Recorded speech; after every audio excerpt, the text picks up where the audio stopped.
আসসালামু আলাইকুম। আপনাদের জন্য আমার আজকের রেসিপি দারুণ স্বাদের একটি dessert item jello custard cups.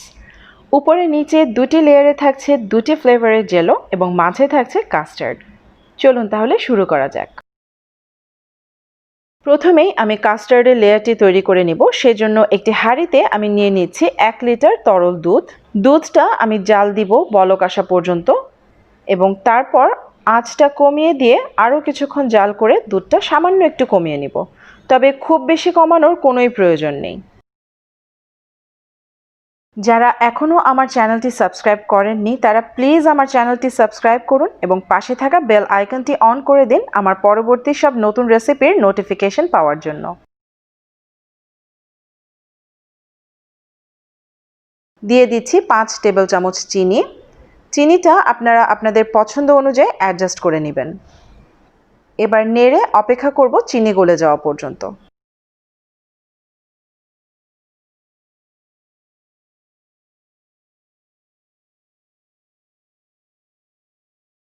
হাঁড়ি থেকে কিছুটা দুধ আমি আলাদা একটি জাগে নিয়ে নিয়েছি এবং নেড়ে কিছুটা ঠান্ডা করে নিয়েছি। এবার এতে আমি দিয়ে দিচ্ছি 2 টেবিল চামচ গুঁড়া দুধ আর দিচ্ছি 4 টেবিল চামচ কাস্টার্ড পাউডার।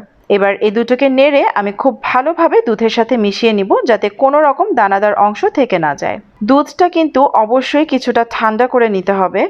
কাস্টার্ড পাউডারে যেহেতু কিছুটা কর্নফ্লাওয়ার মেশানো থাকে, তাই গরম দুধে যদি কাস্টার্ড পাউডার দেওয়া হয় তাহলে কিন্তু সেটা সাথে সাথেই জমে যাবে, দুধের সাথে আর মিশানো যাবে না। কাস্টার্ড পাউডার মেশানো দুধটা আমি আবারও হাঁড়িতে দিয়ে বাকি দুধের সাথে মিশিয়ে দিচ্ছি। এবার চুলাটা অন করে দিচ্ছি। এ পর্যায়ে কিন্তু অনবরত নাড়তে থাকতে হবে, তা না হলে কাস্টার্ড পাউডারের কারণে হাঁড়ির নিচের দিকটা জমাট বেঁধে শক্ত হয়ে যাবে এবং পুরো দুধের সাথে আর মেশানো যাবে না। আমি হাঁড়ির প্রতিটা অংশই ভালোভাবে নেড়ে নিচ্ছি যাতে নিচের দিকে কোনো জায়গাতেই জমাট বেঁধে যেতে না পারে।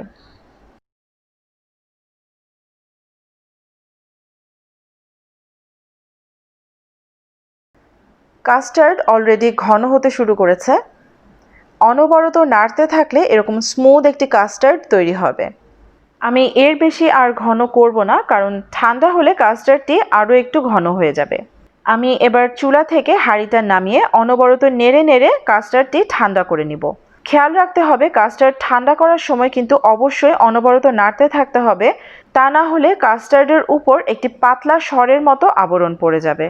এবার আমি প্রথম লেয়ারের জেলোটি তৈরি করে নিচ্ছি। জেলোর প্যাকেটের গায়ে তৈরি করার যে ইনস্ট্রাকশনস দেওয়া থাকে আমি সেই অনুযায়ী জেলোটি বানিয়ে নিচ্ছি। একটি বোলে আমি জেলো পাউডার দিয়ে তাতে দিয়ে দিচ্ছি ফুটন্ত গরম পানি।